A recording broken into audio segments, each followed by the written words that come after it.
Nobody teaches you this early in life. You can grow up learning equations, memorizing history, and passing exams, but no one sits you down and tells you something far more important. The way you carry yourself quietly teaches people how to treat you. Every small action becomes a signal. Every habit becomes a message.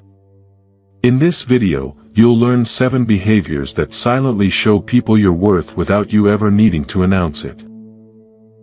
And if you believe in the idea that strength doesn't have to be loud, subscribe to Stoic Quiet Strength and turn on notifications.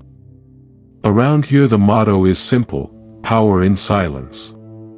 Before we begin, type the word steady in the comments section.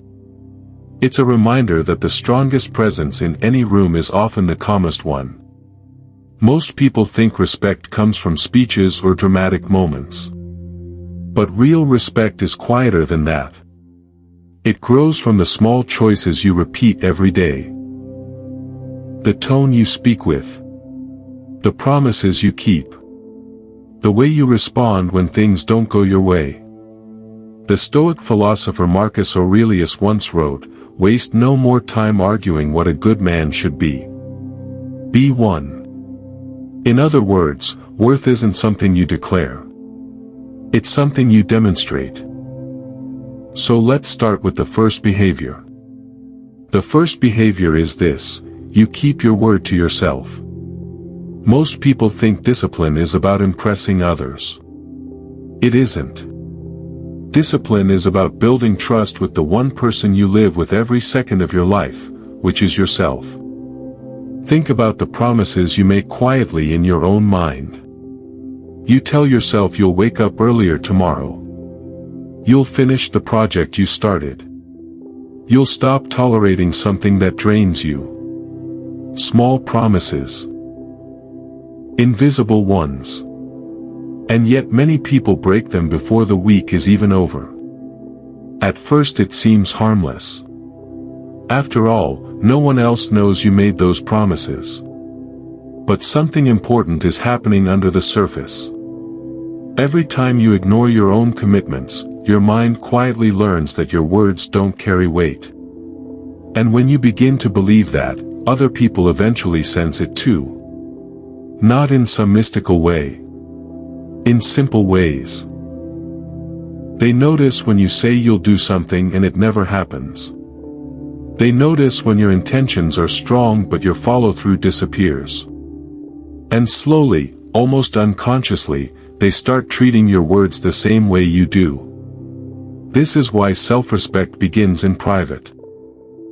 The Stoic teacher Epictetus once said, "First say to yourself what you would be, and then do what you have to do." Simple words, but powerful. When you start honoring the promises you make to yourself, something changes. You begin collecting small pieces of evidence that you are dependable, reliable, and solid. You said you'd go for that walk, so you go. You said you'd finish that task, so you finish it. You said you wouldn't tolerate something anymore, so you stop tolerating it. These may seem like small things. But they build something incredibly powerful: self-trust. And when someone trusts themselves, it shows in the way they speak. In the way they move. In the way they make decisions without constantly second-guessing. People feel that steadiness. If you're someone who wants to become that kind of person, type this in the comments section: I keep my word. It may look like a simple sentence, but repeating it reminds you of the standard you're choosing to live by. Because when you keep your word to yourself, you are sending a quiet message to the world. My commitments matter. My time matters. My actions match my words. And once that foundation becomes solid, everything else in your life begins to stand on firmer ground. Now the second behavior that quietly teaches people your worth is something most people do without even realizing it. You stop over-explaining. Think about the last time you said no to something. Maybe someone asked you for a favor. Maybe you were invited somewhere you didn't want to go. Maybe someone expected something from you that didn't feel right. What usually happens next? Most people don't just say no. They say no followed by 3 explanations, 2 apologies, and a long justification designed to make the other person feel comfortable. I'm really sorry, I just have a lot going on right now and I wish I could, but maybe another time. By the end of the sentence, the original answer has almost disappeared. Over-explaining often comes from a quiet fear. The fear that our decision won't be accepted unless we defend it. But every time you overload a simple answer with explanations, you unintentionally send another message. You signal that your choice needs someone else's approval in order to be valid. And once people sense that, they begin to expect it. The Stoic philosopher Seneca wrote something simple but powerful: the greatest remedy for anger is delay. But the same idea applies to speech. Calm minds don't rush to justify themselves. Confidence often sounds quiet. It can be as simple as saying, "I won't be able to make it, but I hope it goes well." That's it. No elaborate defense. No long apology. Just clarity and kindness.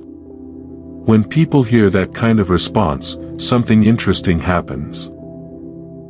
They sense that your decision came from a place of calm certainty rather than insecurity.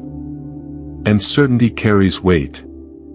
Now this doesn't mean becoming cold or distant. Stoicism was never about shutting people out. It was about mastering yourself so your choices come from clarity rather than fear. If this is something you struggle with, pay attention over the next few days.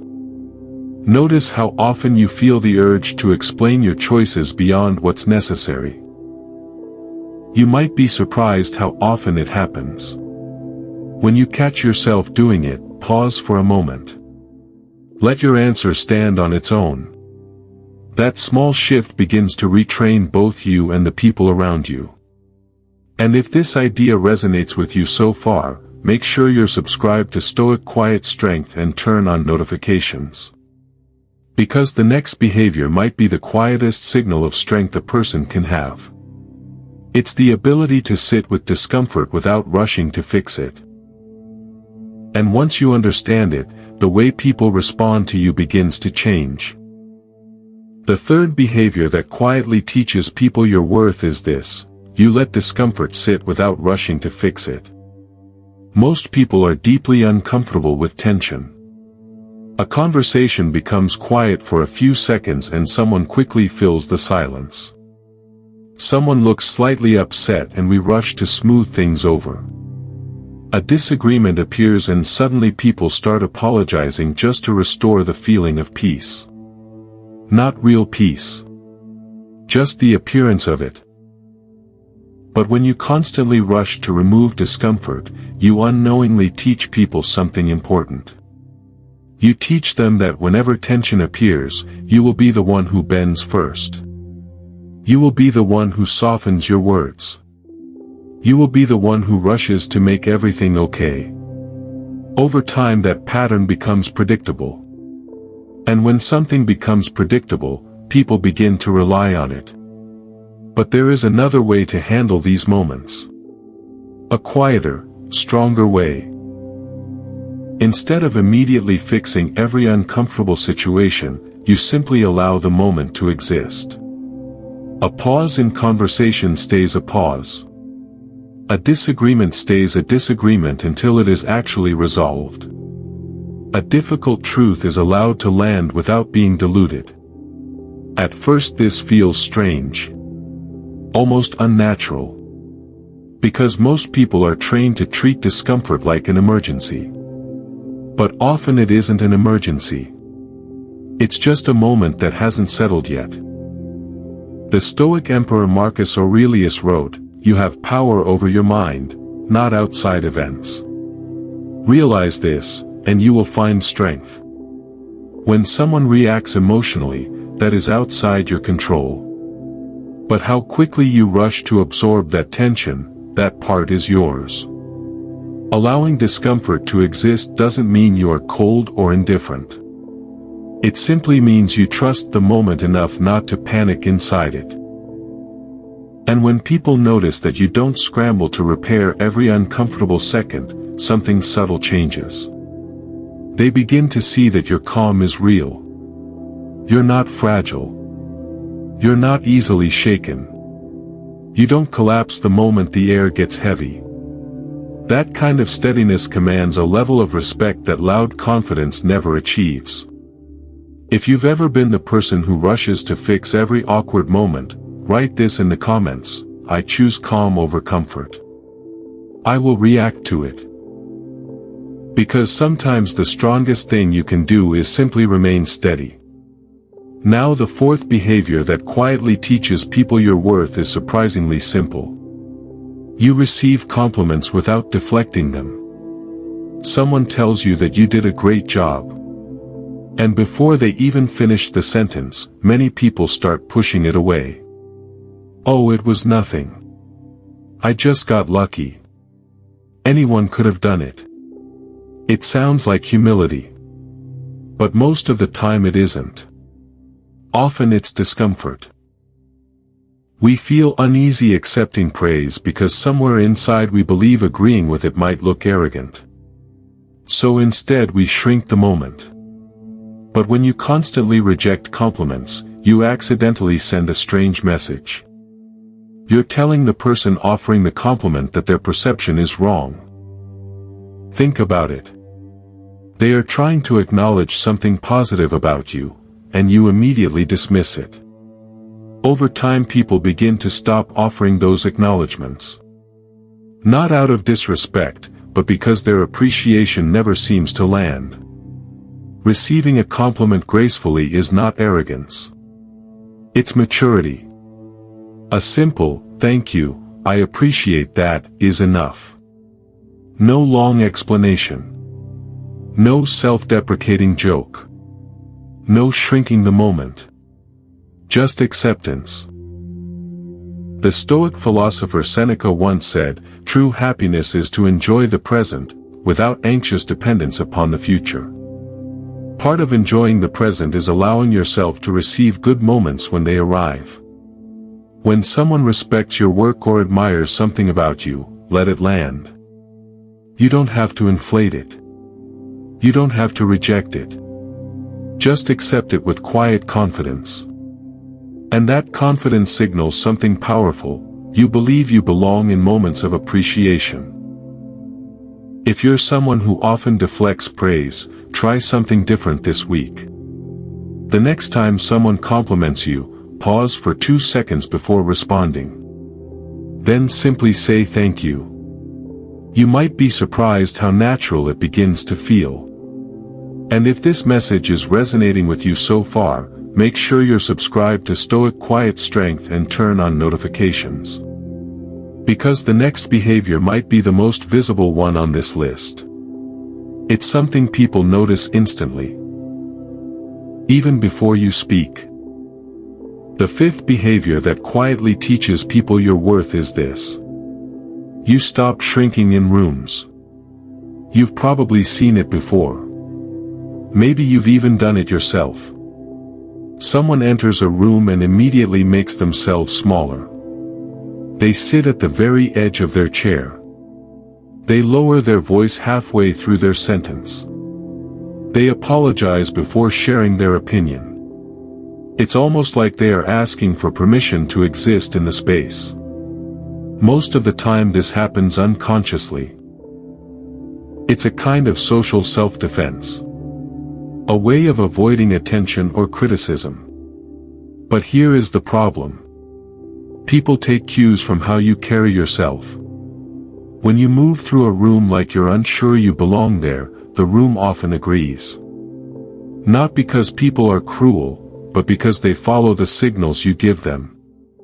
Body language is a language.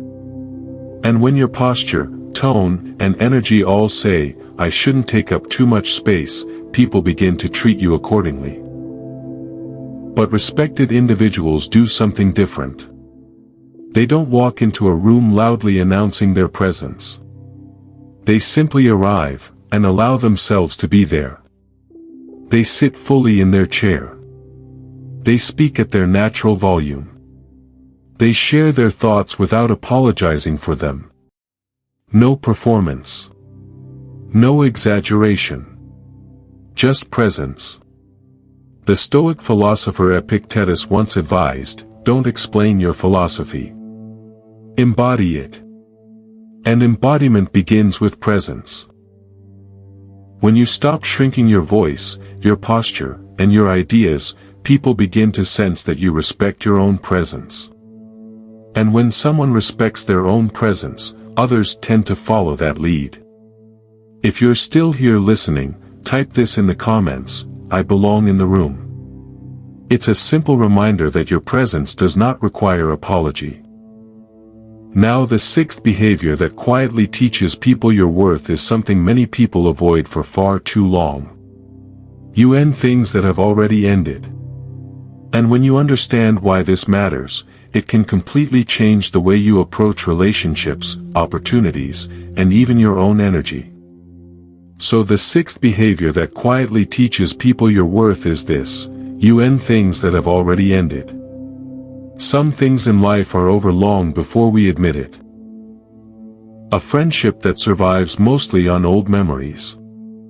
A role you've clearly outgrown but keep performing. A relationship that once had warmth but now feels like an obligation. Yet many people continue holding on. Not because the connection is still healthy, but because letting go feels uncomfortable. It feels like failure. It feels like abandoning something that once mattered. So they stay. They continue answering messages that drain them. They keep showing up in spaces where they feel invisible. They invest time and energy into something that quietly stopped giving anything back. At first it may seem like loyalty. But often it's something else. It's the fear of change. When you remain in situations that have clearly run their course, you unintentionally teach people a powerful lesson about you.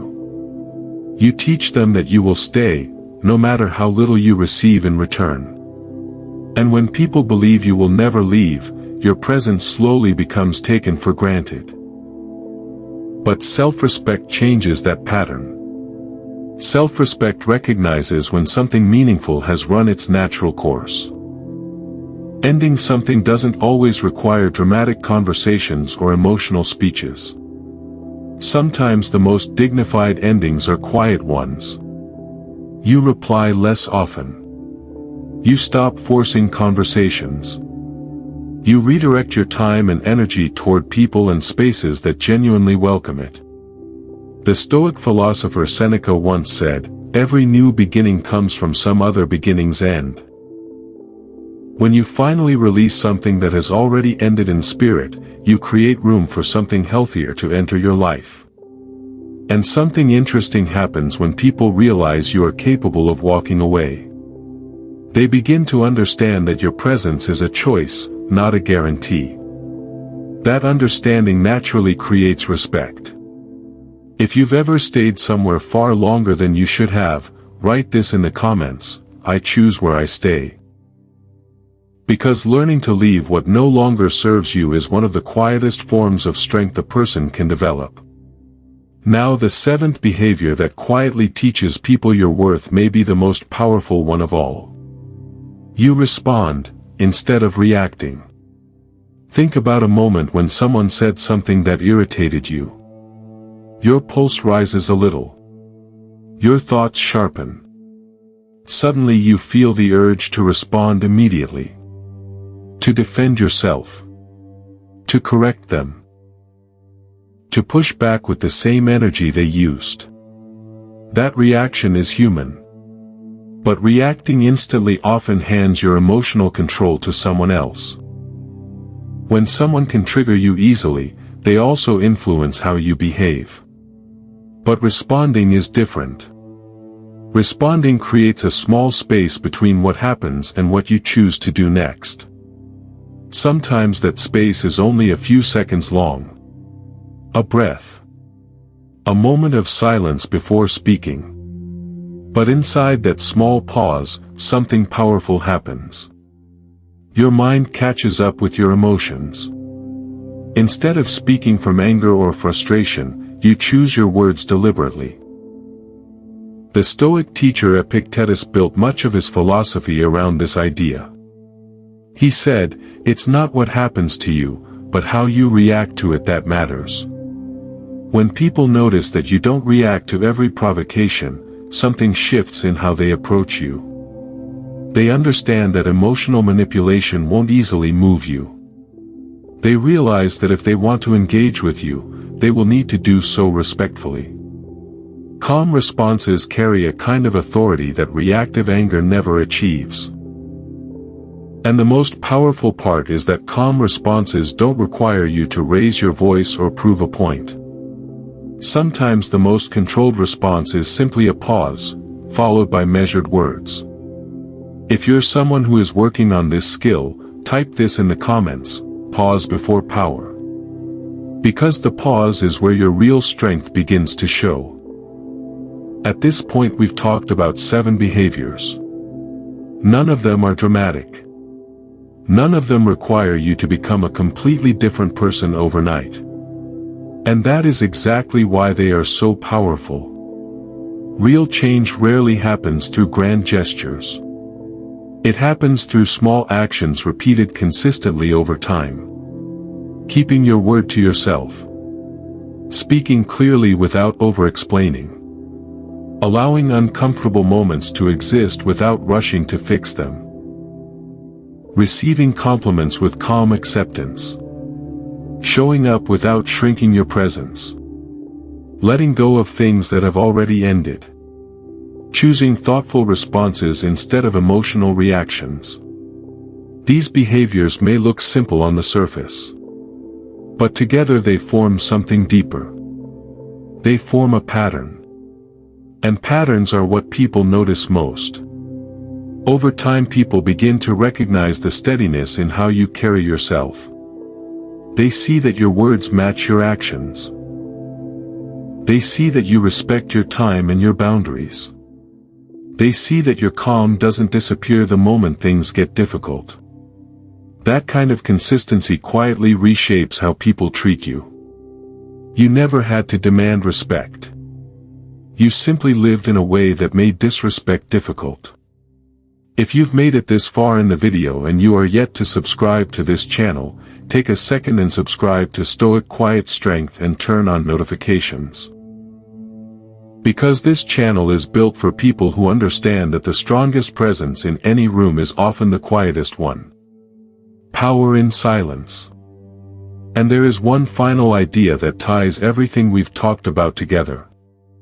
It's something many people never fully realize. You have been teaching people your worth your entire life.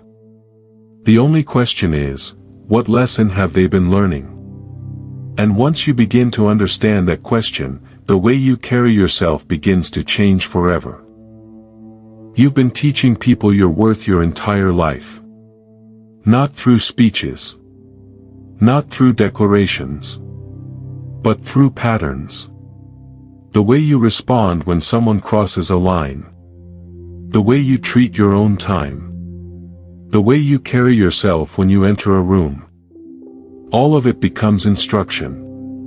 People watch your behavior and quietly learn what is acceptable around you.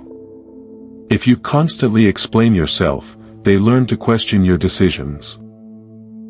If you tolerate things that drain you, they learn your boundaries are flexible. If you react emotionally to every challenge, they learn they can easily move you. But the opposite is also true. When your actions show steadiness, people begin adjusting how they approach you. When you keep your word to yourself, they trust your words more. When you speak clearly without over-explaining, they respect your decisions. When you remain calm in uncomfortable moments, they see that pressure doesn't easily shake you. Over time those signals form a reputation. Not a reputation built on noise or attention. A reputation built on consistency. The Stoic Emperor Marcus Aurelius once wrote, "The best revenge is to be unlike him who performed the injury." In other words, you don't have to prove your worth by arguing with the world. You prove it by the way you live. Quietly. Consistently. Without needing approval. And the truth is, none of the 7 behaviors we talked about today require a dramatic transformation. You don't have to change everything at once. In fact, trying to fix everything at once is usually the fastest way to give up. Instead, choose one. Just one behavior. Maybe it's keeping the promises you make to yourself. Maybe it's learning to say no without over-explaining. Maybe it's pausing before reacting. Pick one and practice it deliberately. Not perfectly. Just consistently. The Stoic philosopher Seneca said, "As is a tale, so is life, not how long it is, but how good it is what matters." The quality of your life is shaped by the quality of the habits you repeat every day. And once those habits change, your presence begins to change. You become calmer. Clearer. More grounded. Not louder. Just stronger. That's what Stoic quiet strength is about. Power in silence. If something in this video resonated with you, let me know in the comments by writing, "I know my worth." No explanation needed. Just those 4 words. And if you're someone who believes strength doesn't need to be loud to be powerful, subscribe to Stoic Quiet Strength and turn on notifications so you don't miss the next video. Because the journey toward a calmer, stronger, more disciplined version of yourself is not a single moment. It's a path. One quiet step at a time. Thank you for spending these minutes here. And remember this as you move through your day. You are always teaching people how to treat you. Make sure the lesson reflects your worth.